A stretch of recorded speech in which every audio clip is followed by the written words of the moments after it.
Hi, Beth.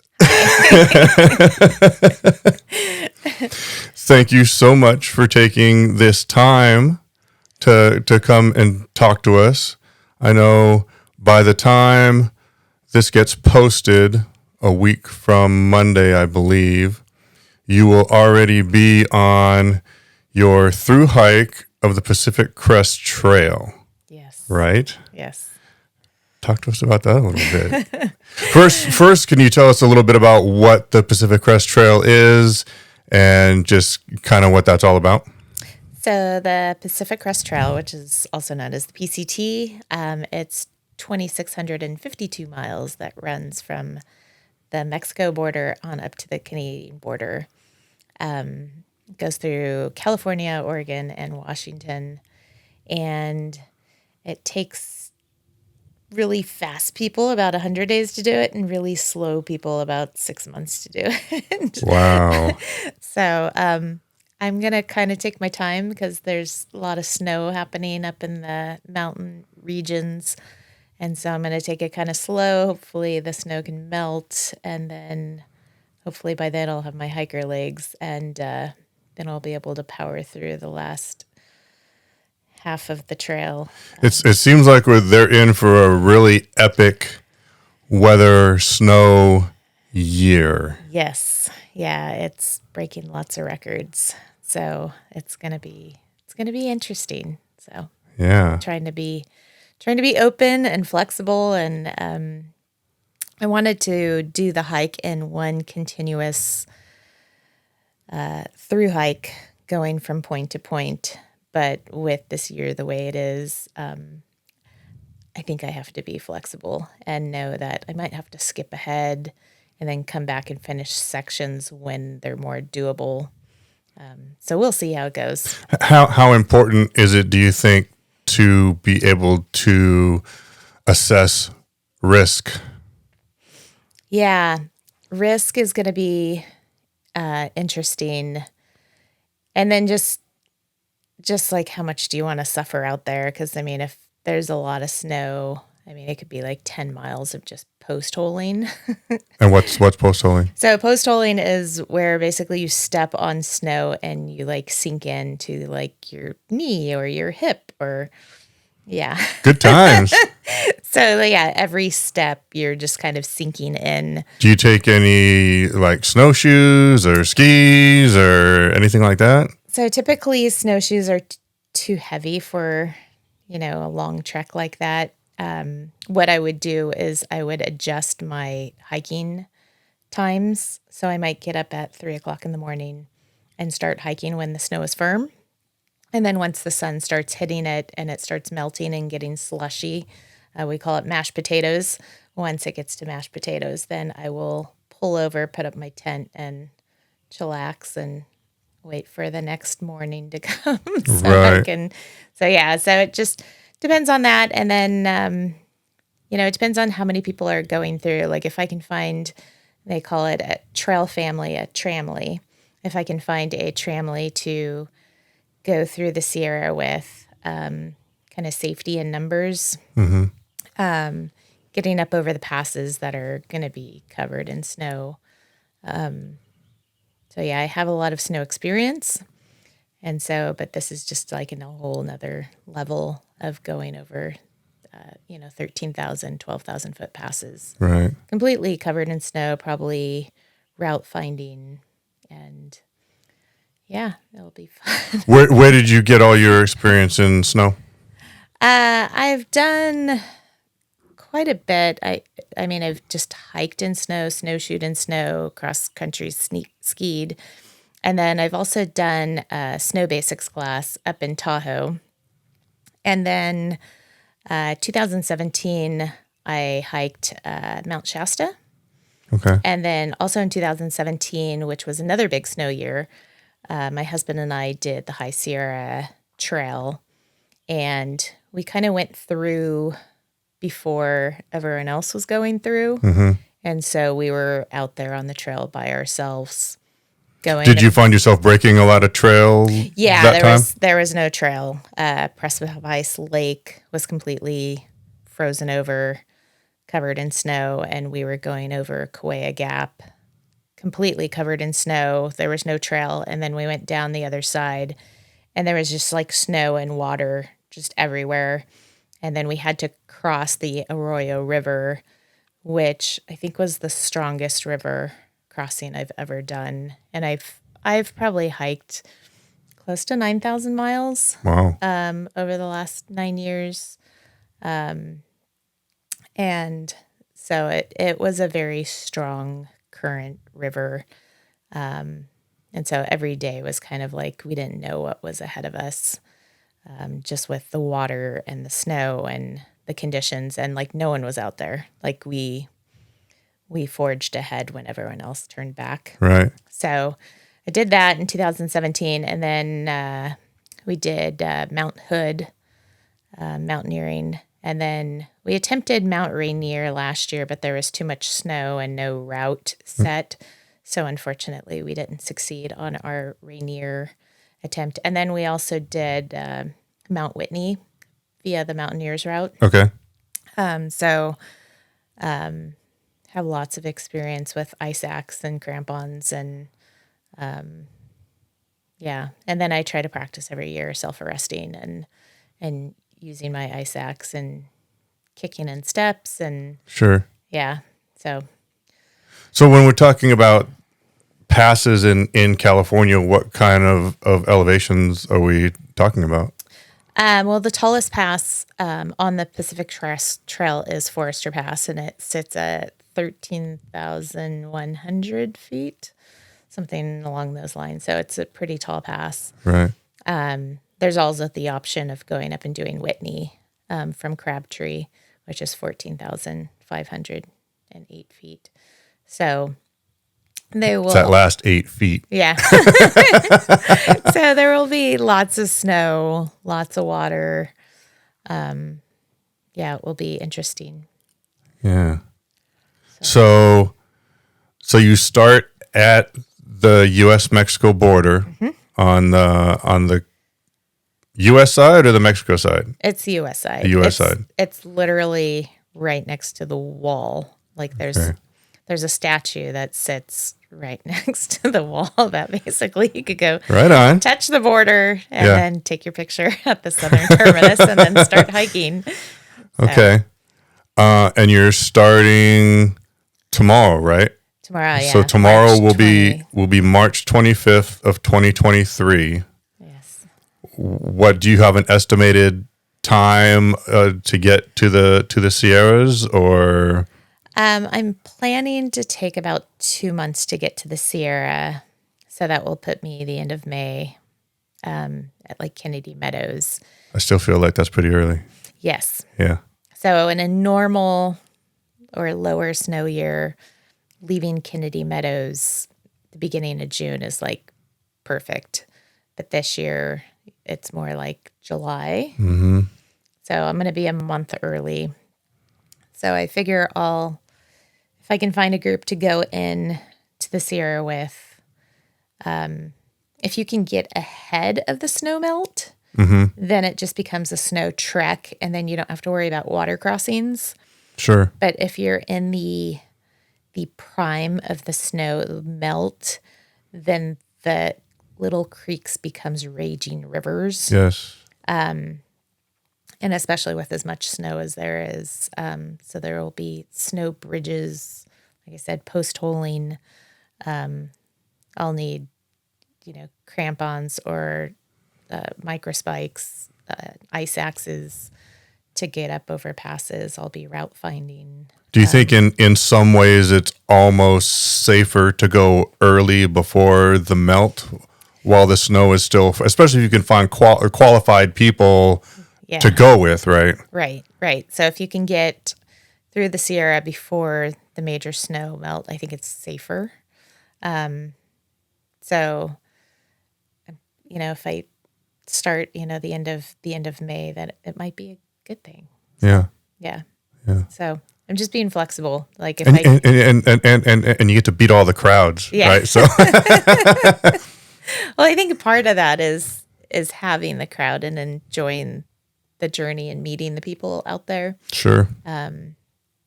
because there will be people from all over the world that come and hike the trail. Sure.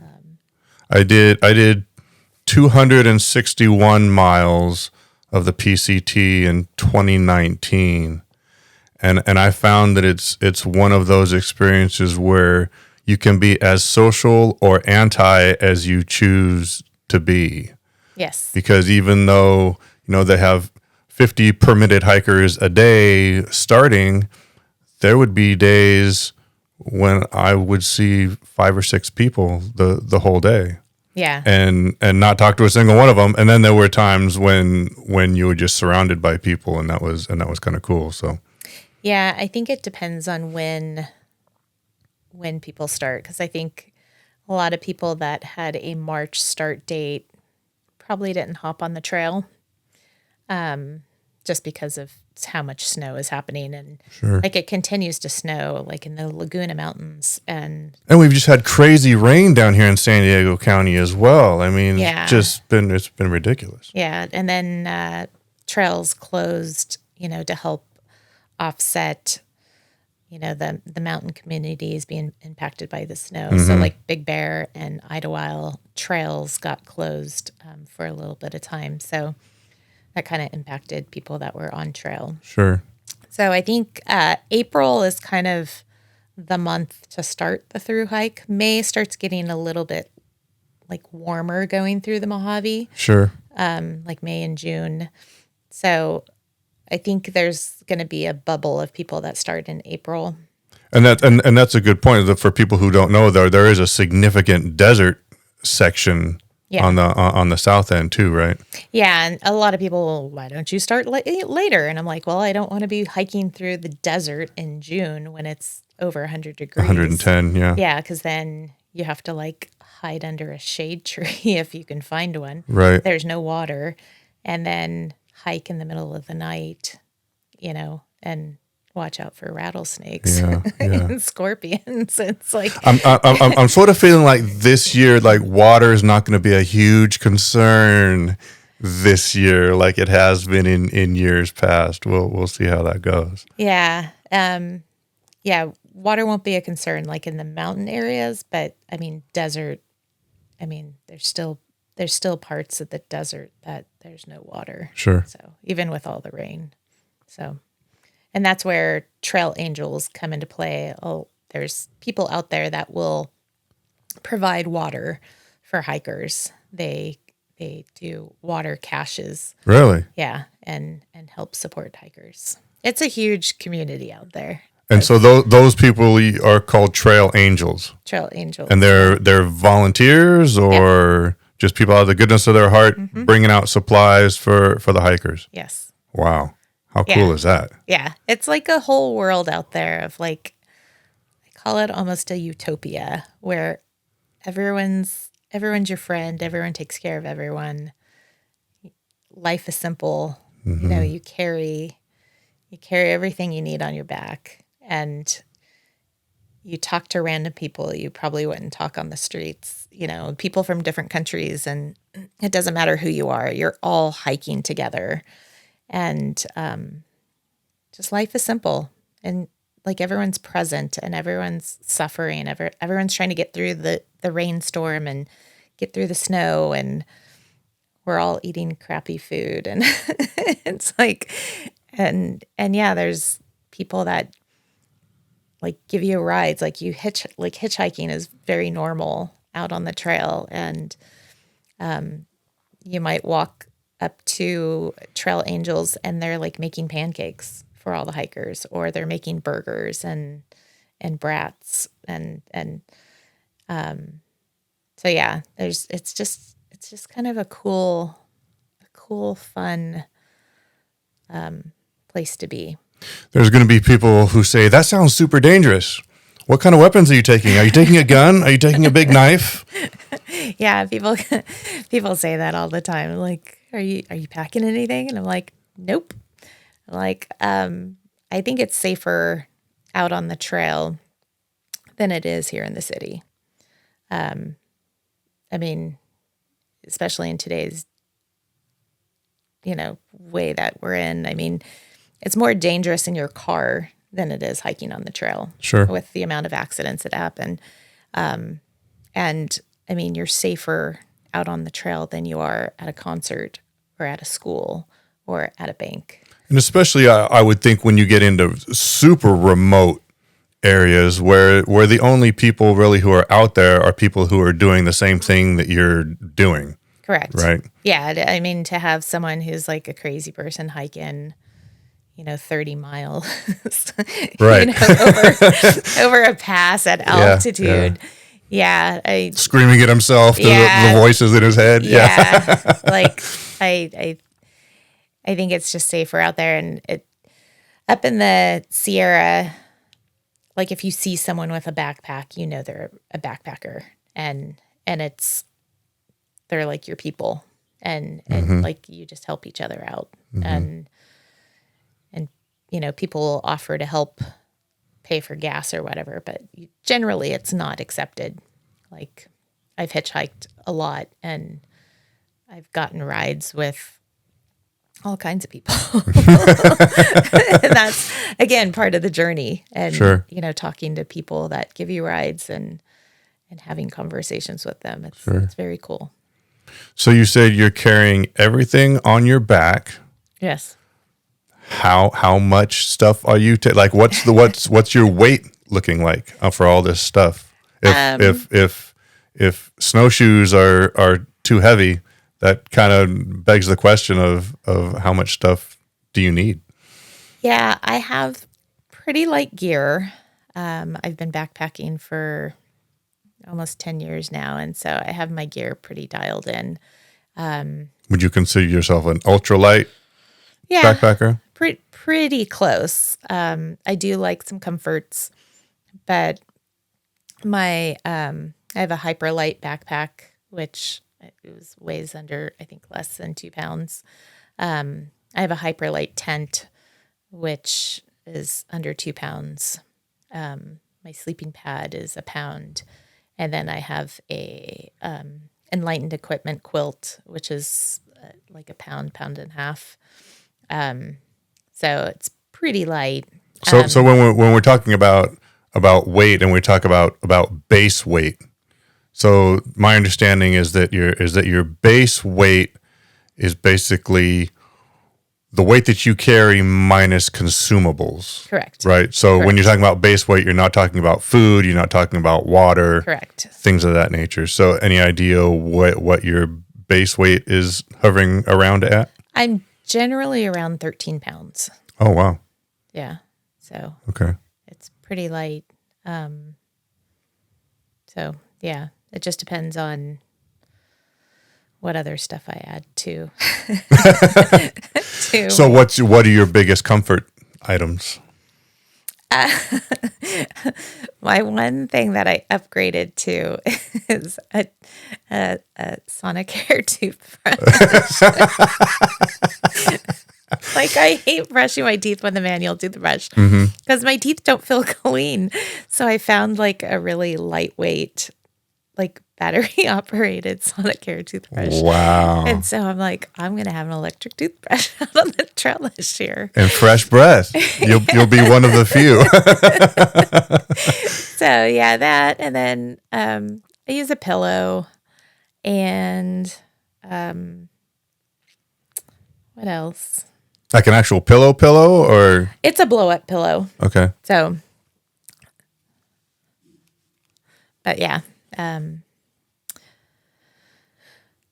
Then the rest of it's pretty basic. Pretty basic. Yeah.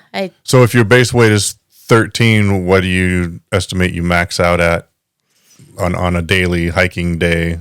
How much do you think you'll be packing? It depends on food and water and how long my next food resupply will be. I will try to keep my food resupplies fairly short. I've carried up to 10 days worth of food, which was like 13 pounds. And that's just like kind of heavy and miserable. I mean, if I have to do it, I will, but hopefully I can resupply once a week, like every 7 days. How do people find their way along the trail? Is there maps? Are you carrying a paper map? Like, how are you getting from place to place? Are Are there towns? Are people bringing you food? Like, how does this whole thing work? Yeah, so there are towns. So when you start off at the border, 20 miles in, you're at Lake Marina, and then there's a convenience store there that you can get stuff. They have really good hamburgers there, by the Yeah. way. I've I've heard. Yeah. yeah, hamburgers and shakes. So yeah, I'll be getting more resupply there, and then I will hike to the Laguna Mountains, and I'll get more food there, and then from there, going to Julian, I'll get more food there, and then when I get to Warner Springs, that will be another place I get more food, And so the whole 2,600 miles, there's towns periodically along the way. Right. So there will be like Big Bear and Wrightwood and Acton and Tehachapi, Kennedy Meadows. So Okay. yeah, there will be places that I'll either hitch into to get more food and take a shower. So the trail doesn't always run through a town. Sometimes you're having to find a way to access that town from trail. Right. And then I use an app called Far Out, and it has like camping locations, water updates, and then also has information about like towns and where's a good place to resupply. And people make comments and notes. Is Far Out a new app? No, it used to be Gut Hook. Oh, so they just changed the name. Yeah. Okay, because I used Gut Hook in 19. So it's a good resource. And then also water, there's a PCT water report, which tells you like where water is, what needs to be filtered, what needs to be treated. So there's lots of resources out there. So you're using this app on your phone. So you're taking your phone with you. Yes. How does that work? How do you keep that charged and working and? Keep it in airplane mode, and the app will work in airplane mode. And then I have a battery pack that I will charge up once a week, and it will last about 7 to 9 days on the trail. Charging up my phone. If my phone's in airplane mode, it will last pretty long. So I have a Garmin Solar watch that I'll be charging. And then I have a Garmin InReach satellite communication device. Okay. Which is, if I need SOS, that is my security. I've fallen and I can't get up. Yeah. And then I'll have my phone. So yeah, I'll have a couple things I'll need to charge. But everything I keep like powered off and yeah, try to consume battery and so. Right. So the whole way up, is it your plan to hit towns for resupply, or will you have packages sent along the way, or do you expect to be doing any gear changes along the way? How does that work?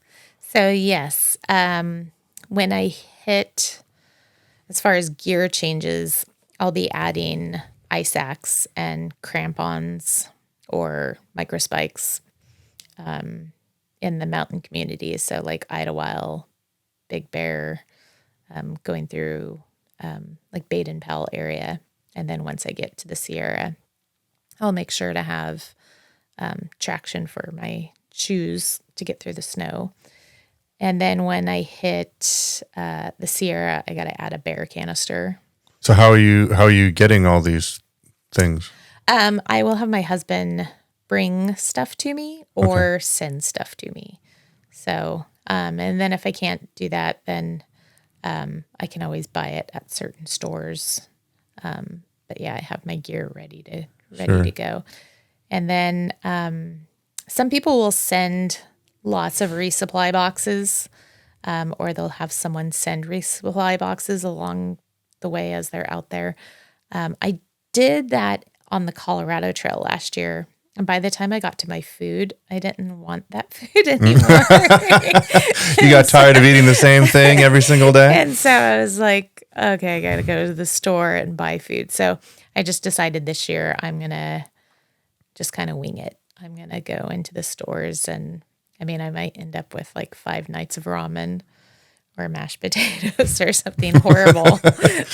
And like There are worse things, Beth. 6 things of honey buns or something. Sure. And like 6 Snicker bars. But I'm like, and it might be less cost effective that way. But I don't know. I just have a feeling, 5 to 6 months of like food, like you're not going to want oatmeal in 5 months after having oatmeal every single morning. Sure. I mean, and it's not just an exercise in misery the whole way, right? There has to be some enjoyment to it at some point, or else like nobody would do it if it was just 6 months of hell. Right. So, I mean, I might be buying like, a 6-pack of bagels and bringing bagels and cream cheese out on the trail. Like, or bagels and peanut butter. Like, I don't know. Just whatever I find, whatever sounds good. How important is it, do you think, to have a support system at home? Or I think the trail supplies the support pretty well. Having a support person at home is great too, just because they can, like, I've pre-bought shoes that were on sale. So I have shoes at home that when my shoes get worn out about every 500 miles to get new shoes. So to have someone send those to me will be beneficial. But then, because you said people come from out of the country, right? right. So those people will just probably buy stuff on trail, or they'll ship things ahead before they hop on trail. So yeah. Right. Yeah. What's the? I would imagine there's varying experience levels. Yes. I read on the PCTA website before, it was like a year ago, that 52% of the PCT hikers have never backpacked before. How many? 52%. 52% have never backpacked before. Right. So their very first hike ever, they put on a backpack on the PCT, and we're just going to hike 2,600 miles from Mexico to Canada. Yes. Having never backpacked before. Which is crazy. I couldn't imagine. Yeah. Because, trying to figure out gear and trying to figure out how to keep going and how to manage injuries and miles and water and food, and like it's just a whole lot to figure out. Gear seems like a huge issue for inexperienced folks, because they tend to, in my experience, pack heavy. Yes, they pack everything but the kitchen sink, and then they tend to buy things based off of price versus weight. And the lighter your pack, the more it's going to cost you. Because, I mean, you can get a tent for $300, or you can get a tent for $700. Sure. And one's going to save you like a pound, right? Or 2 pounds, or like, I mean, my first backpacking tent was like 5 or 6 pounds, and now I'm down to a pound. So it's amazing what you can do. I recall seeing a couple people on trail in 2019, and like 3 or 4 pairs of pants, 3 or 4 shirts, a couple pairs of shoes, a big tent, camera gear, like a big DSLR. I mean, their pack, I never picked it up, but their pack must have weighed 60, 70, 80 pounds versus maybe you max out at 30. Yeah, maybe. Right, on like a heavy day. Depends on how much water. Like if I'm carrying,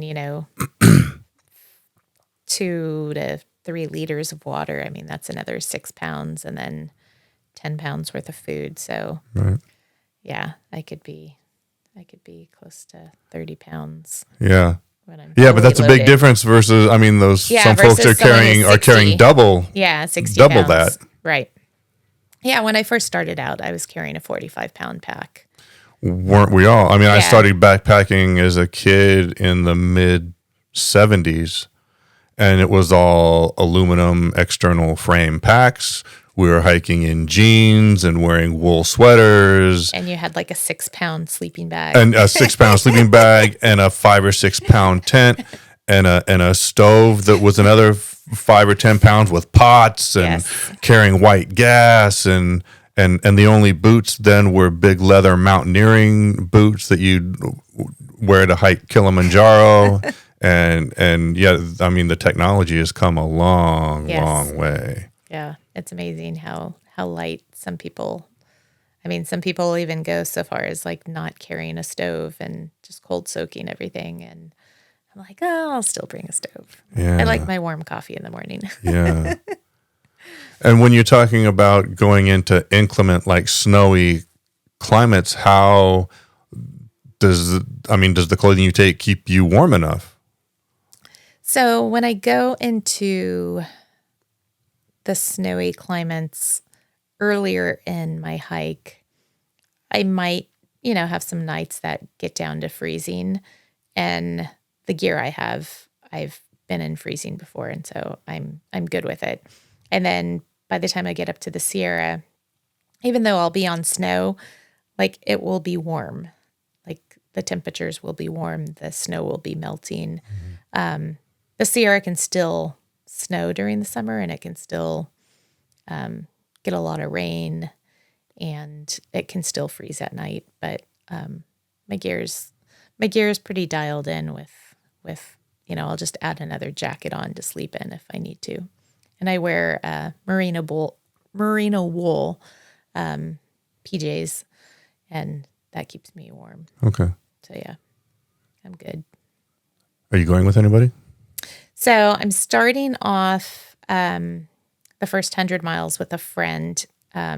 We've hiked to little sections of the PCT the last couple of years. And then my husband's going to join me during his spring break. And then he's going to join me when he gets out of school in June. And he'll go from June until October 1st. And hopefully we're done by then. I'm hoping we're done by September, but we'll see how it goes. And he's having some hip problems, so I'm hoping his hip cooperates. So yeah, if it doesn't cooperate, I might be out there by myself, but we'll see.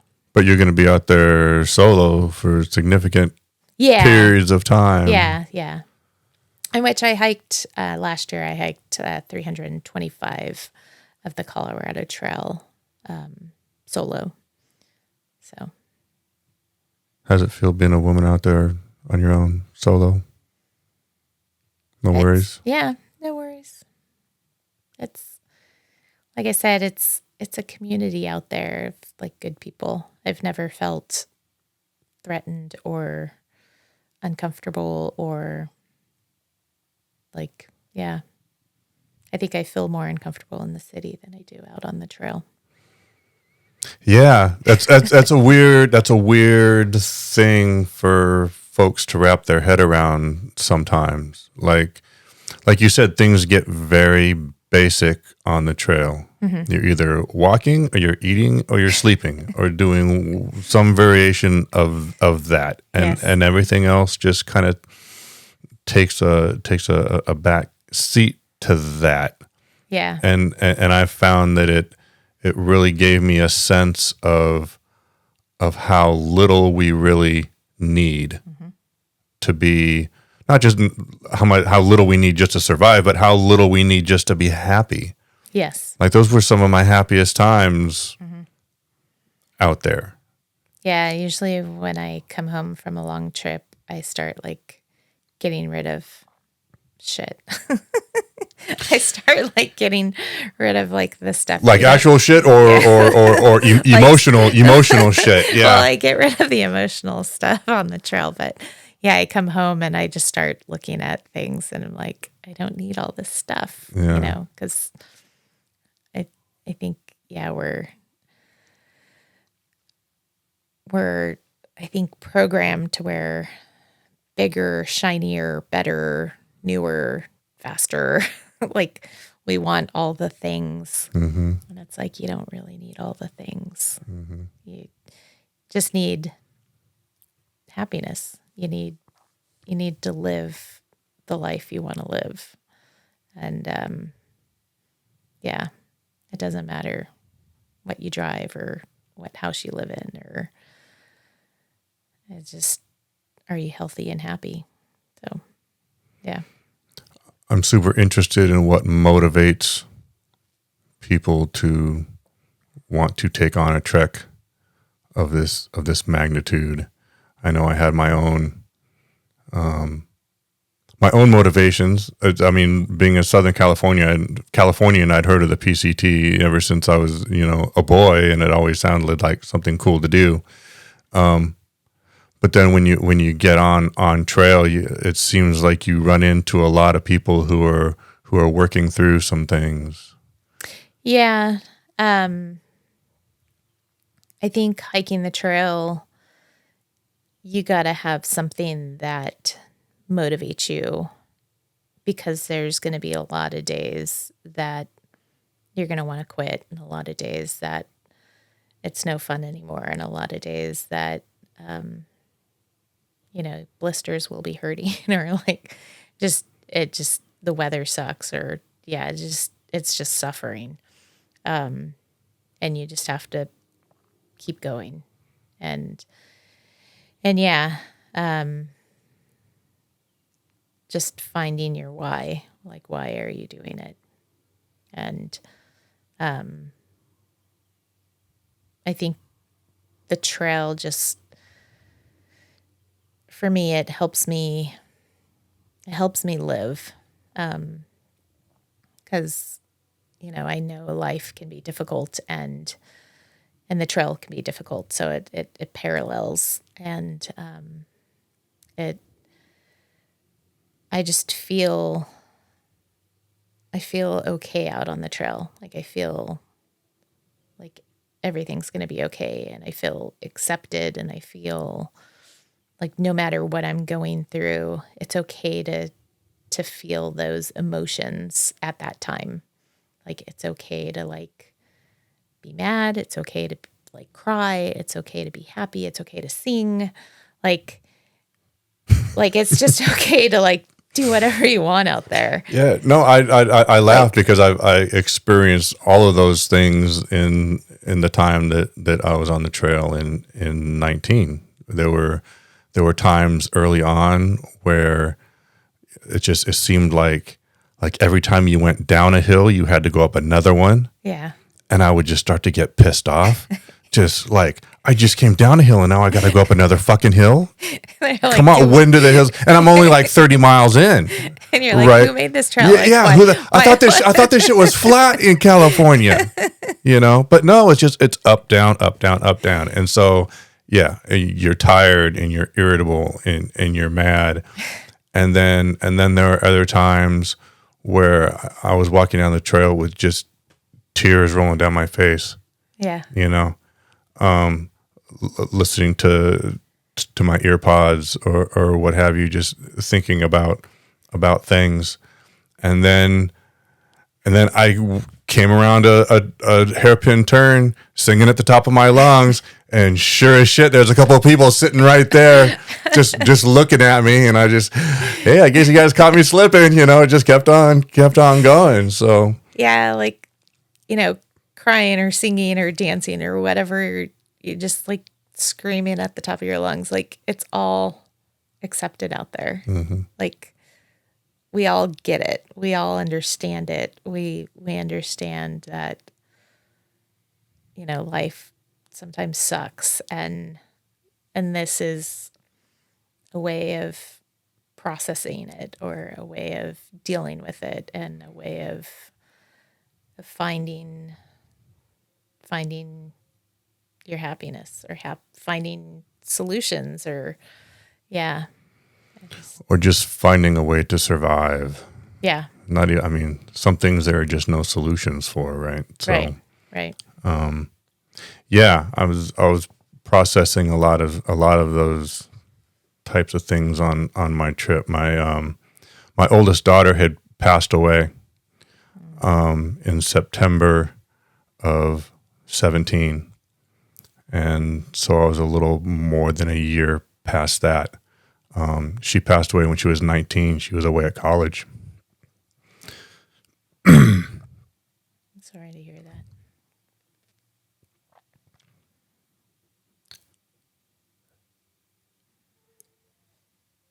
And you definitely processed a lot of things. Yeah.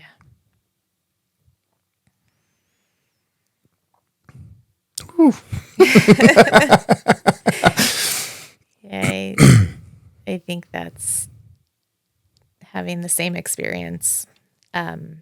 Yeah, I think it's something that just never goes away, that pain and that processing and the, I lost my son May 15th, 2018 to a motorcycle accident. And yeah, I'm living for him. I'm living the life that he can't live.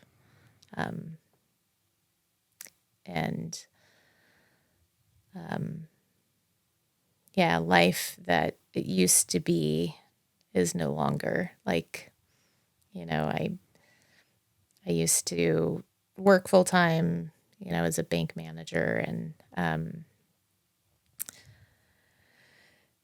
I just couldn't deal with. I call it. I can't deal with the stupid people. Yeah. And so I stepped away with my career after 20 years and started my own business where I was teaching backpacking skills and like taking women who are grieving or dealing with loss out, to the mountains, to Yosemite or to the Sierra or grief retreats up in Idlewild. And I was just doing something that brought me happiness and seeing other people happy. It was a lot better for me than just sitting in front of a computer every day, dealing with customer service. And just hiking makes me happy, even though it's hard. It's difficult. It's suffering, but it's something that makes me happy. And yeah, I don't know where I'm going to end up after my through hike. But yeah, just trying to keep moving forward and dealing with, the fact that my son is gone and he was my only child. And I'll never be a grandmother. I'll never see him get married. I'll never see, I'll never see what career. And so as people my age are starting to become grandparents and stuff and going on to that next phase in their life, like I'm not going on to that next phase of my life. My husband has a son, and so he will hopefully get to experience that. But, and I'm a stepmom, but it's kind of still not the same. And so, yeah, so I'm just kind of learning to live my life for myself and my son and trying to keep his memory alive and keep surviving. Yeah. I know that I think about my daughter almost every single day, but I almost think the things that I miss the most are the what could have been, what her life would look like, what her wedding would look like, what her children would look like, who she'd marry, where she'd be, what career would she be in? And, you can drive yourself crazy that way. Yeah. And I remember after she passed, just the world, myself just being very numb and the world being very gray.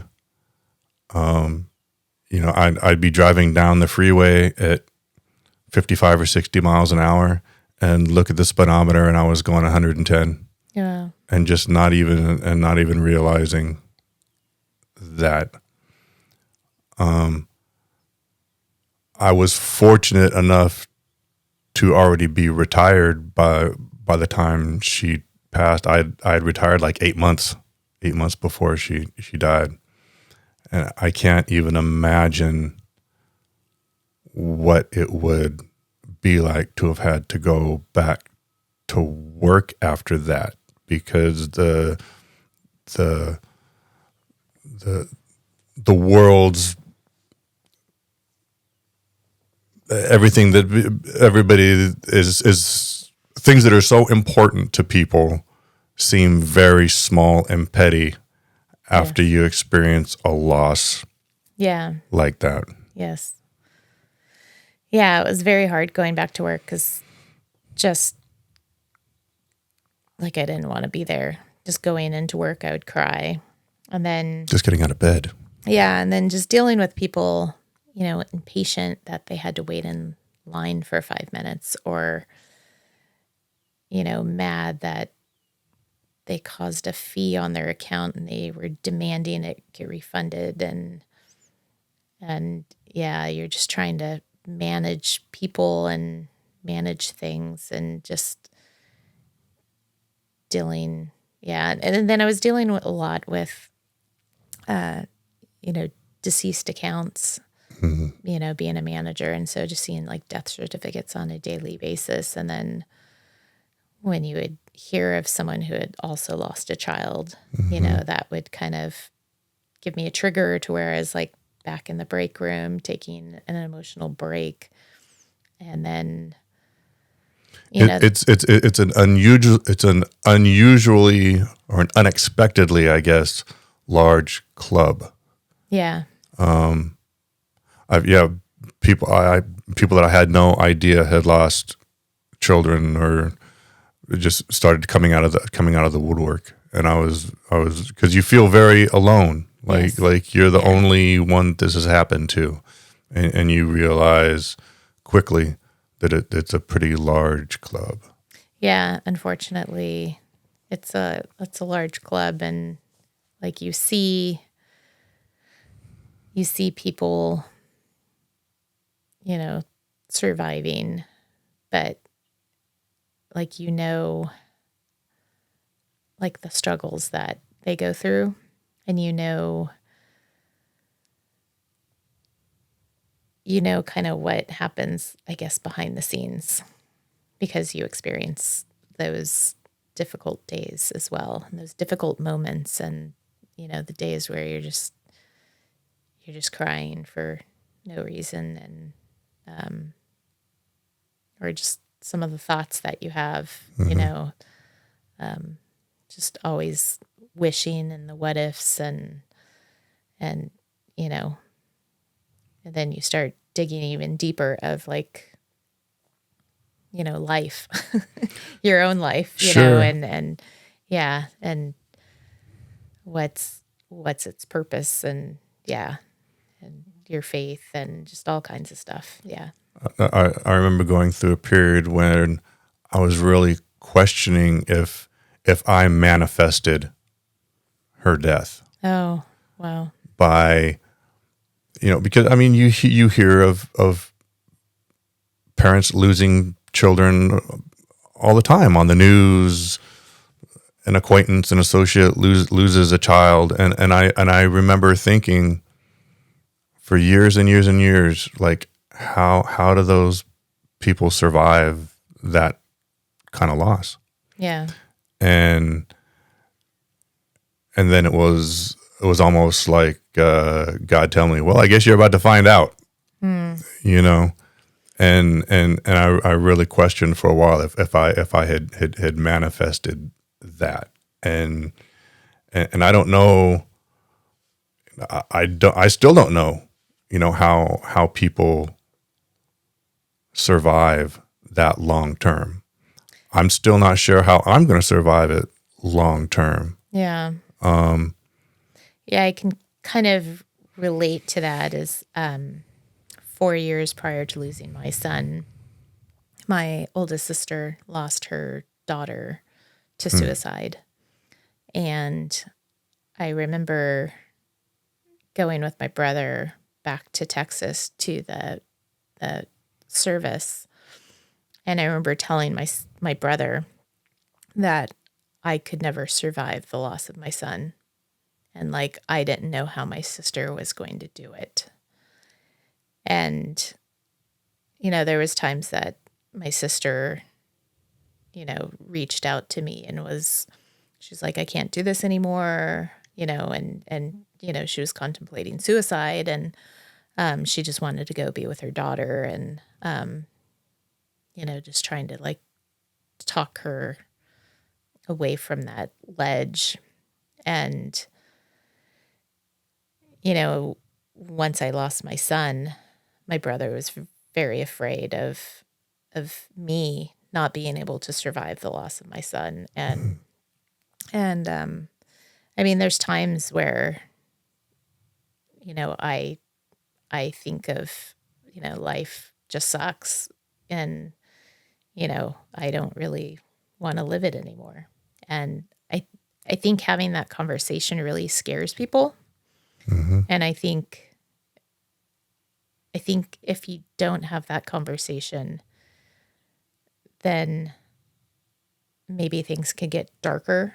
Whereas if people were to talk more, and I think if people were to have those discussions, and then again, feeling like you're not alone in the process, then maybe it's not as scary, or like knowing like someone else understands your pain, like someone else understands that. 'Cause yeah, like before my son bought his motorcycle, I was like, I begged him to like not get his motorcycle. And I even told him like, I don't want to go to your funeral. And he was like appalled that I even said that. And I was like, it's not him that I worried about. It was the other people on the road, because my son had I'm pretty safe. Like, I'm very cautious. Sure. And my son wasn't like one of those like crazy kids who was like climbing on furniture. Like, he was afraid of, I think, getting hurt. So he always, I think, thought about things. And like, if he ever did do kind of stupid stuff, I think he always thought it through and tried to do it smart or safe. Maybe a little less stupid than some other kids would do. Like, he was still a boy. Sure. And like, he still did stuff, but I think he tried to do it safer. And so, yeah, I had that conversation with him, and I also had the conversation, like, he would go to church with his dad, and I'm more like atheist. And, like, I had the conversation with him a few years prior to him passing of, he was mad at me that I didn't believe, and therefore I wasn't going to see him in heaven. And so like not many parents have that conversation with your kid. Yeah. And so just like knowing, like, for me, once someone is gone, like, they're gone.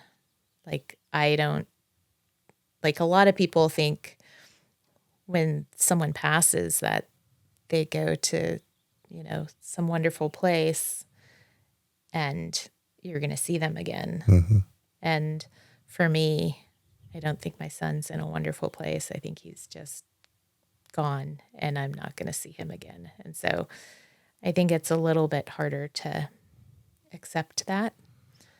I think it's easier to believe the other way. Well, I'm going to pray that you're wrong. And I hope I'm wrong too. Like I hope I'm wrong. But yeah, because yeah, I know all that thinking I get to do on the trail. Yeah. Woo. So did you, I guess, which came first, the chicken or the egg? Did you retire first, or did you decide to start this business first? I quit my job first.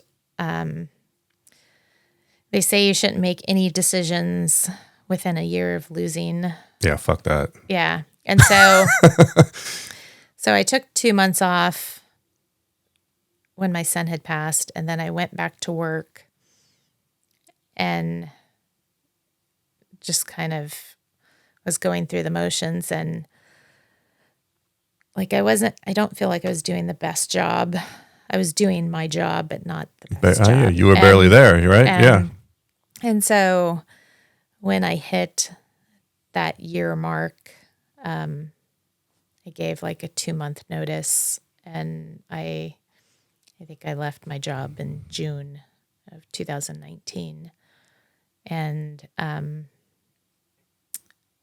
had this goal of like hiking the PCT. Mm-hmm. I'm like, if I quit, I'll go hike the PCT, and like I'll figure out something else to do. I'm like, something will come along.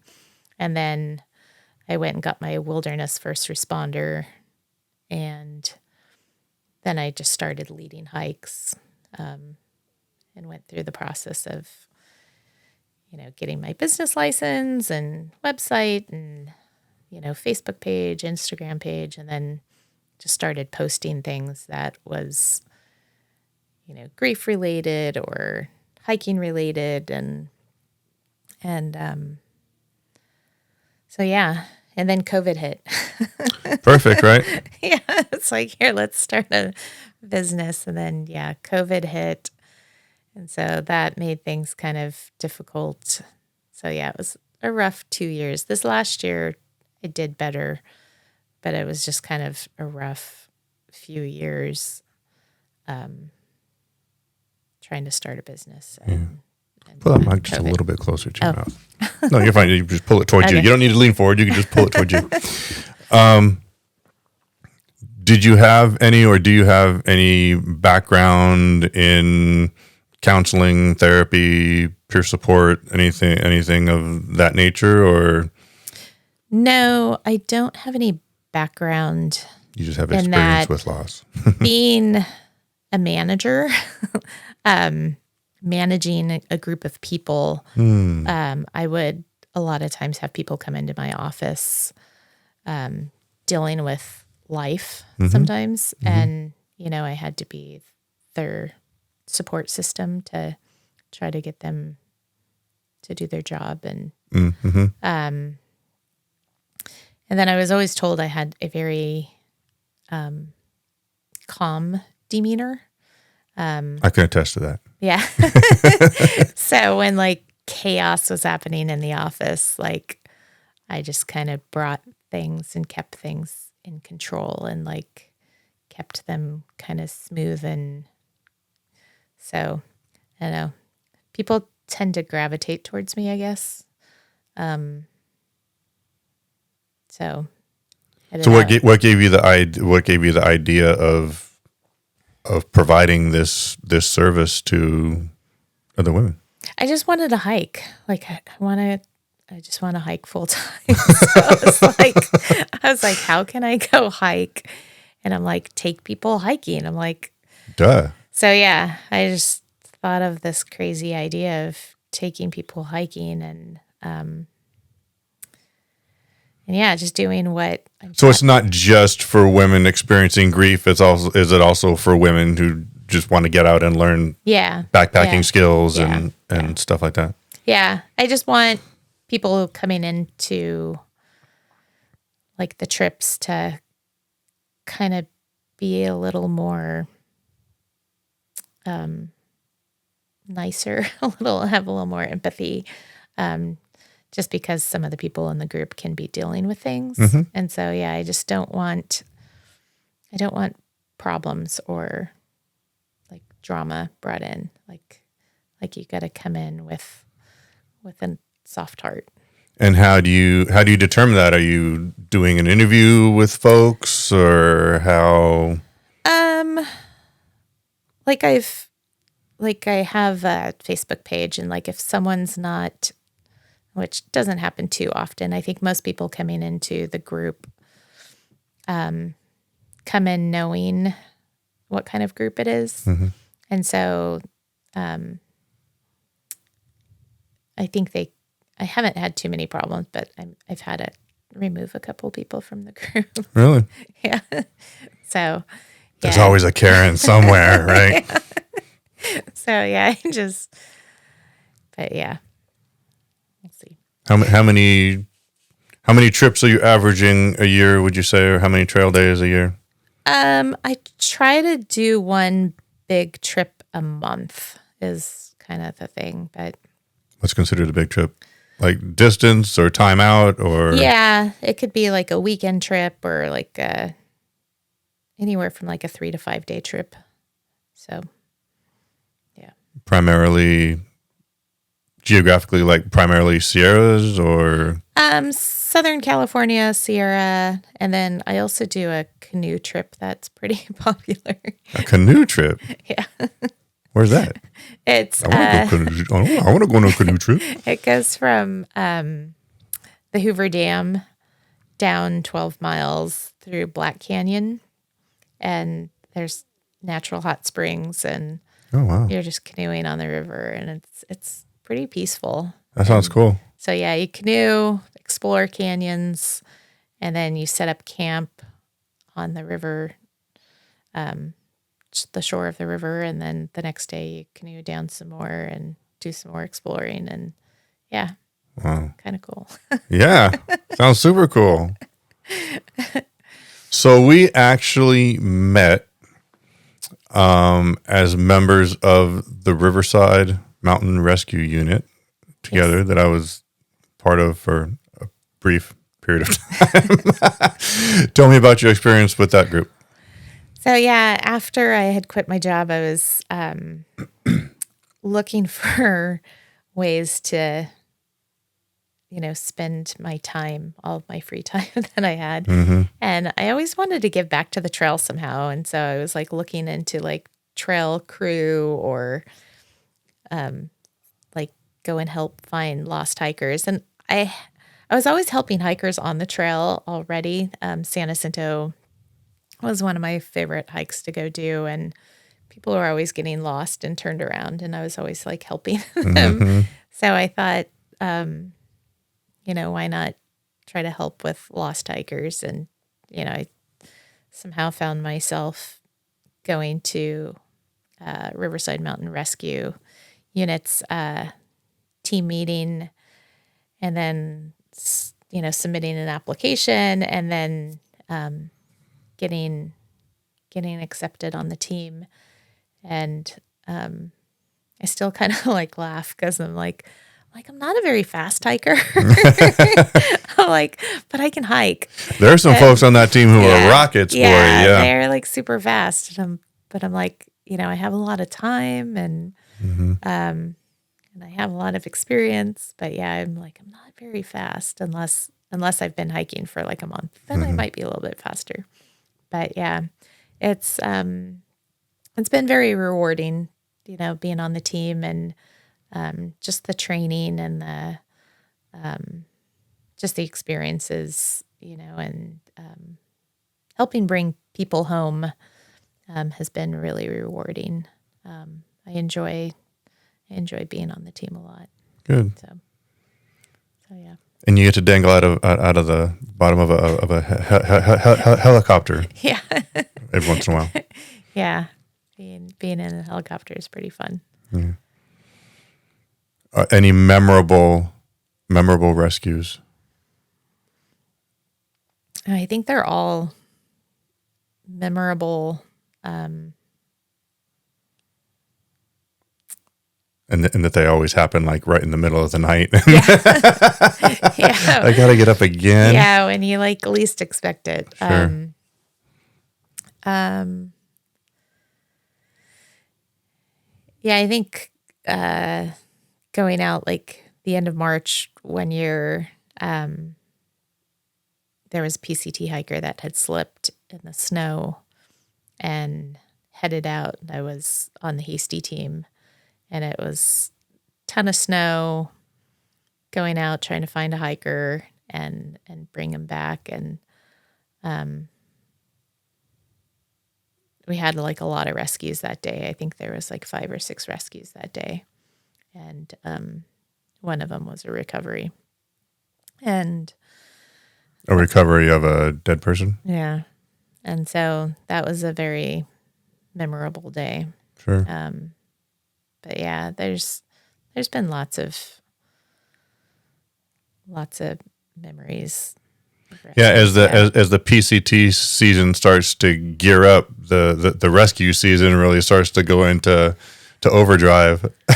Yeah, the last 2 years I did section hikes south of Idlewild, and I would talk to people on the trail and try to educate people on, there's snow ahead, you need traction, you need ice axes, there's some alternates if you don't want to hike in the snow. So I try to educate people through either Facebook pages or on the trail or,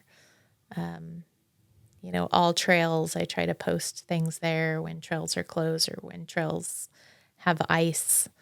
Because just sometimes people just don't have the knowledge. And then sometimes they just get summit fever or something, and they just got to like keep going. Mm-hmm. And before they know it, they're in the middle of, a situation that they can't get themselves out of.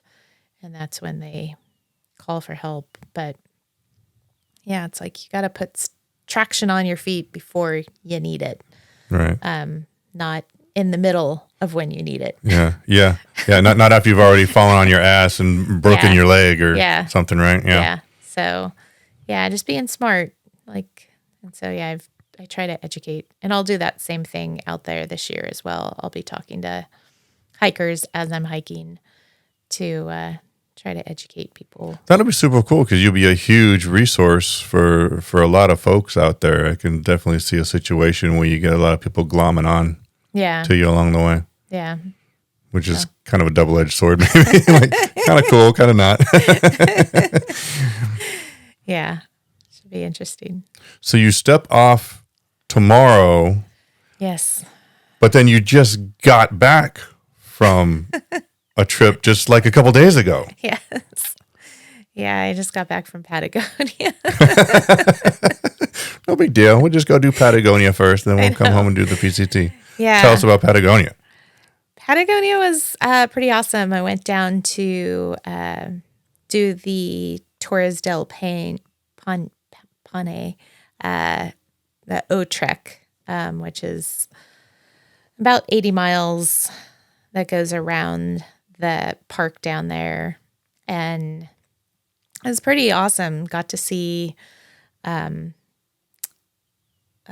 fields and go over a pass and see turquoise glacier waters. And it was a beautiful trek down there.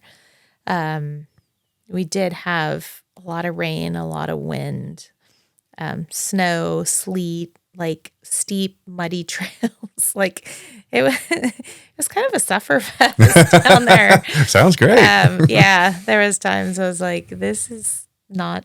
There was one point that we almost turned around just because it was just pouring, and like we went from like dry to like soaked, and it was like cold, and I was like, this is how people get hypothermia. Yeah. Like there was a couple times. And it was so weird because we were only at like 500 feet elevation, or like we hiked up to 3,800 feet of elevation, which is like nothing. Right. But there was snow and there was a glacier. Wow. So yeah, it was kind of weird to be that south and and see snow and those kinds of conditions. But Patagonia is known for its wind. One of the people in my group got knocked down and got kind of scraped up because the wind. That's how strong the wind was. Wow. So very strong wind and crazy conditions. You went through a travel group, or? We were self-guided, so we paid a travel company to book our refugios because we stayed in tents 2 nights, and then the rest of the nights we were in kind of like a hostel, like tea houses almost. And so we like all the food was provided for us and our accommodations were provided. And so all we had to do is show up and hike. All we had to do was hike. Yeah. Yeah. With no guide to show you where to hike, just No. here's a map and here's the trail, and Yeah. have fun. Yeah. But there was a map with far out as well. So Okay. I used that. So yeah. Super handy. Yeah. Wow. That was pretty cool. So going back to your business a little bit, do you limit the size of your groups, or do you have like a max number of people that you feel comfortable taking out, or Yeah. how does that work? The largest group I took on a canoe trip one time was 20 women, and it was a little much. So I try to keep it down to like 12 people or less. Oh wow. Especially like hiking. Like I don't want to overwhelm the trail system or other people on the trails with like a big group of people on the trail. So yeah, I think smaller groups, you're able to stay together better and manage people better. Just because you have a range of people, you have your fast hikers and then you have your slow hikers. And so just trying to manage that with just myself. Right. Yeah. Yeah, that seems like a large group for Yeah. one person. Yeah. So I try to keep the group small. Are you providing gear and things for the hikers, or are they responsible for all their own gear? And I do, like for backpacking trips, like if people don't have gear, I do have gear rentals. But yeah, I don't provide gear for everyone. Most people have their own gear. So, but yeah, I do provide the gear if they need it.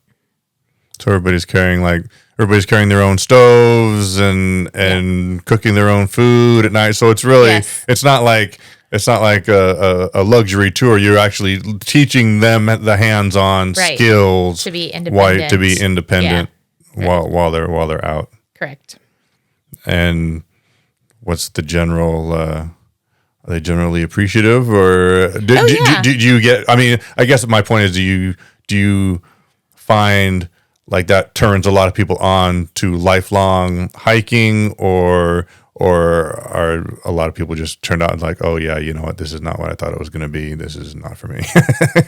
No, like I've had some great success stories. Like one girl that I took up Mount Whitney, the following year, she went and did the John Muir Trail, and she did it by herself. And Nice. so I can almost see her like going and doing like the PCT someday. Sure. So, and then another girl I took up Mount Whitney, she's doing the PCT this year. So yeah, so it's you see people grow and develop and go on and have great adventures. So Sure. yeah. What's your favorite trip? Do you have a favorite trip? My favorite trip? Like that I lead or like that I've gone on myself? Open-ended, both. Oh. What's the favorite one that you lead, and what's the favorite one that you've gone on by yourself?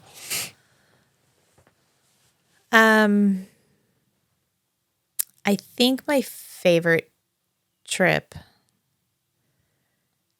is the John Muir Trail. I've traveled a little bit, and I see other places, and I don't think anything compares to the 222 miles in the Sierra of the John Muir Trail. Like, it's around every corner, over every pass is just, it's just amazing. It's beautiful.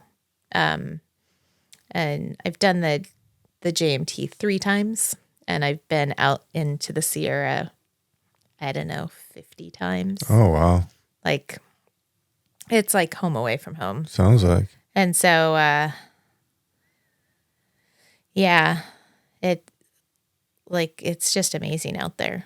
What's is there a best time of year to go, weather-wise, crowd-wise, if you're trying to avoid? I mean, is it just a super highway out there? So there's snow during winter. It's hard to get out there in May. Like, you have to have like snow skills to get out in May. A lot of roads are still closed. So usually June is the earliest that I guess the average person could get out there. But like this year with a high snow year, like June is still going to be early. So July is usually a good time to get out there, but then that's kind of the thunderstorm season. And then August is pretty good. And then September, it starts getting cold again. And then October, you could have like snowstorms. So it's a very small window. Small window, yeah. That you can get out there. So yeah, July, August, maybe September, the beginning of September is the best time to get out there. But yeah, there's a lot of people out there. Is there? Going every which way. You've got PCTers, JMT, High Sierra Trail. You've got day hikers. You've got people hiking in from the passes. So yeah, there's lots of people out there. But there's a lot of trails out there that you can go explore and get away from the crowds too. So, but yeah, it's just, you don't have to carry much water because there's water everywhere. There's lakes everywhere. And the sunsets are amazing. There's amazing sunsets in the Sierra. Yeah, I've spent zero time up there, but it's definitely on the bucket list for sure. Definitely. For sure. Definitely get up there. So was that your favorite to guide, or is that your favorite personal trip? I would probably say that's my favorite to guide too. Like, I do a kind of a beginner Sierra trip up there, and I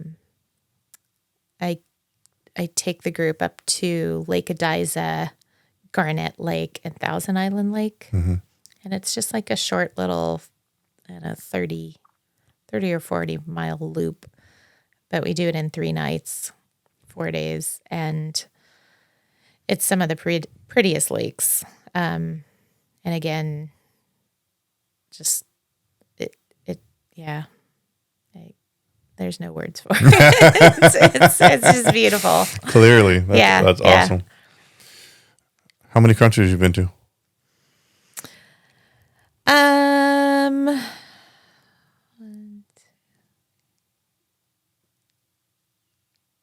5.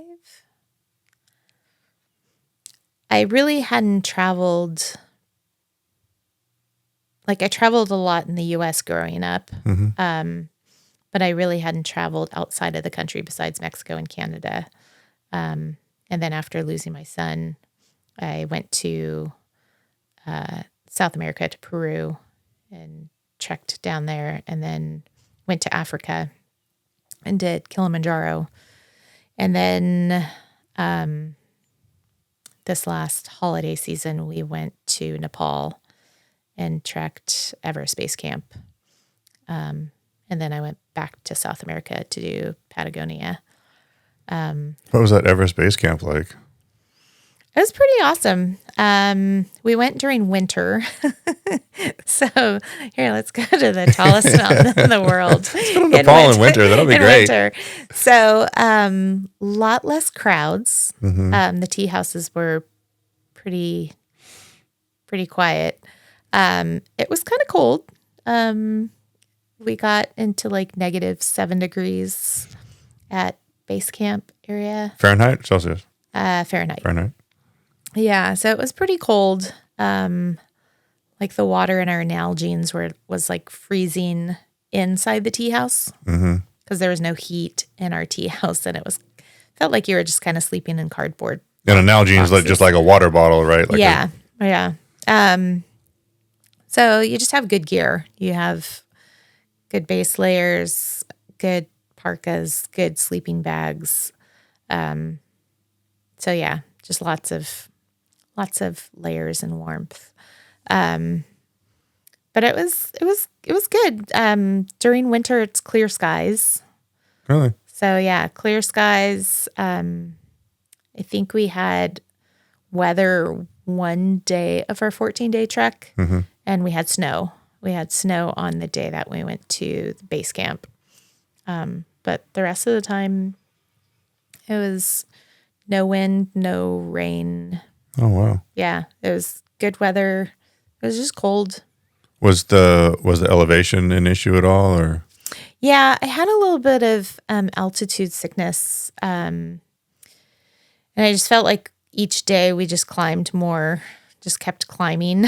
And once I hit about 17,000 feet, I was losing my appetite a little bit and had a little bit of a headache.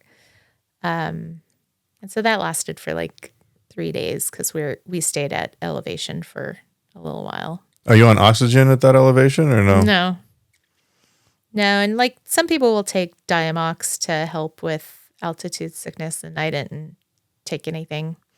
So it was just... Is that like a pill or? Yeah, you get a prescription from your doctor. Oh, okay. That's supposed to help, but I don't know. I don't... Forge ahead. Well, it like sometimes makes like your taste buds weird, and sometimes it makes you lose your appetite and go to the bathroom more, and like I would just rather. Yeah, when it's 7 degrees below, I'm not trying to have to go pee every 10 minutes, right? Yeah, So. like I would just rather just hike a little slower and just kind of let my body do its thing. Yeah. So I don't know. You seem being present in your experiences seems important to you. Yeah. I mean, you have to like take it all in. You have to experience it, and like we have one life, and some lives are shorter than others. And so this is your one shot. And so, yeah, just take it all in and try to enjoy it as much as possible, even through the shitty times. Super cool. What are you looking forward to most on this PCT? The end.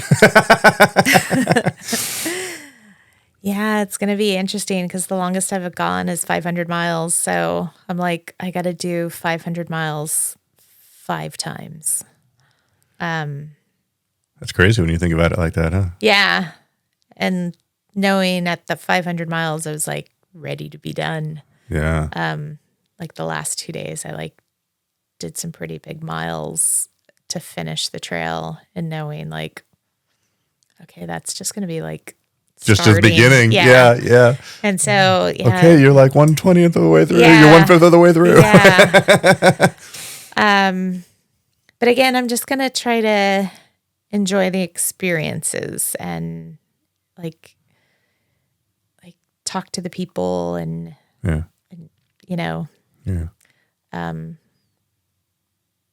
just get to know people, hike the miles, and be flexible with the schedule. And I'm hoping everything goes good, because I mean, injury can take me off trail, or sure, like something at home could take me off trail. So So I'm just hoping I stay healthy and, to hike like Oregon and Washington, like some of the landscape up in Washington looks amazing. Washington is so beautiful. I love that state. So like the goat rocks. Yeah. And so, I'm looking forward to hiking New Trail because like the first, probably first 900 miles is going to be almost a repeat. Yeah, I go through that sometimes. Like I'm starting to kind of get the itch. Like maybe I want to make another shot, right? And but then I wonder, so do I start where I left off, or do I start at the very beginning? Like my gut instinct is just you got to go from the very beginning, or else it doesn't. I mean, I guess it counts, but to my mind, it's like if you didn't start at the beginning, then Yeah. I just want to do 2,652 miles all in one shot. 100%. Yeah. Yeah. So, Yeah. because I've done, most of the trail from Tahoe south, sometimes multiple times. So 50 times. So like, it'll be kind of cool because I know where to get food and I know where to camp and Sure. I know where water is. There is so that, it's going to be very familiar the first, 900 miles. Yeah.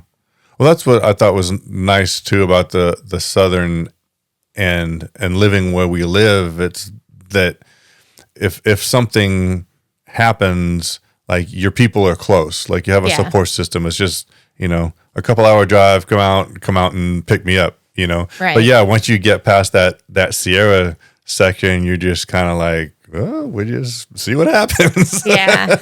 Yeah. We're just going to go for it. So Yeah. Are you planning to document the hike along the way as you go, or? Yeah, I'm a social media, Instagram, Facebook person.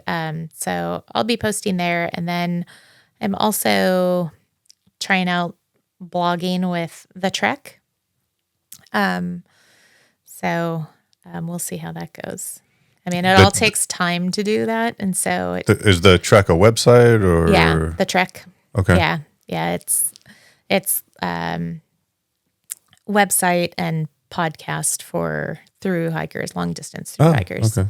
So I enjoyed listening to their podcasts. And so when I saw that they were looking for bloggers, I applied and got accepted. Oh, nice. Cool. Which they may accept everyone. Right. Yeah. Yeah. It's like, we're going to accept everyone, and like 2 people are going to actually follow through and do it. Yeah. Probably not a bad way to go. Yeah. But you sure feel cool. I got accepted. Yeah. I got accepted. Yeah. You and 2,000 other people. Yeah. So we'll see. Because that all takes time. It takes time to, but I'll be taking days off from hiking to, do laundry, get food, and try to let my body rest for a second. Sure. So about every 7 to 10 days or 2 weeks, I'll take a day off from hiking and just. Are you going to be like the ultra pure, I'm never staying in a hotel, motel type hiker? I'll stay in hotels. Yeah. I'm staying at all the resorts along the way. Yeah, no, I already have places booked for the first couple weeks. So nice. So it'll be fun. Where can people find you on the socials? If they want to follow you. I am on Instagram on JMT Girl. JMT Girl. Yeah, because I love the JMT there you so go. much. So and then you can try to find me on the Trek under the PCT blogger. And your business is on Facebook under? Yeah, Karen Connection is Facebook, Instagram, and website. Although my website's probably not going to get updated for 6 months. Yeah, well, you're going to have some stuff going on, so. So, but yeah. That was Karen Connection? Karen Connection. Oh, Karen. So, I thought I heard you wrong. Yeah, it's like the stacked rocks. Oh, Karen. Okay, so CAIRN. Correct. Connection. Yes. So got it. When it's hard to follow the trail, you follow the Karens. and sometimes life is hard to follow. So, yeah. So, yeah, there's a whole tie-in to my son with the whole, because my son's name was Shamar. Okay. His nickname was Shamrock. Okay. That's why there's shamrocks everywhere Okay. with me. Uh-huh. And then as he got older, my brother-in-law started calling him Rock. Mm-hmm. So the whole... Those names just get shorter and shorter and shorter. So, right? yeah. So dealing with rocks, stacked rocks, and then the rocks helping lead the way on trail. It's all tied together. That's rad. You're such an inspiration to people, and I really appreciate you taking time to be here, especially since I know you have a lot of stuff going on today before you step off tomorrow. Looking forward to seeing your trek along the way, and looking forward to seeing you back here in 6 or 7 months after you get back and have a little time to kind of process everything and kind of debriefing this whole trip. That'd be awesome. That would be awesome. Awesome. Thanks for coming. Thanks. Bye, everybody. Bye. All right. Bye.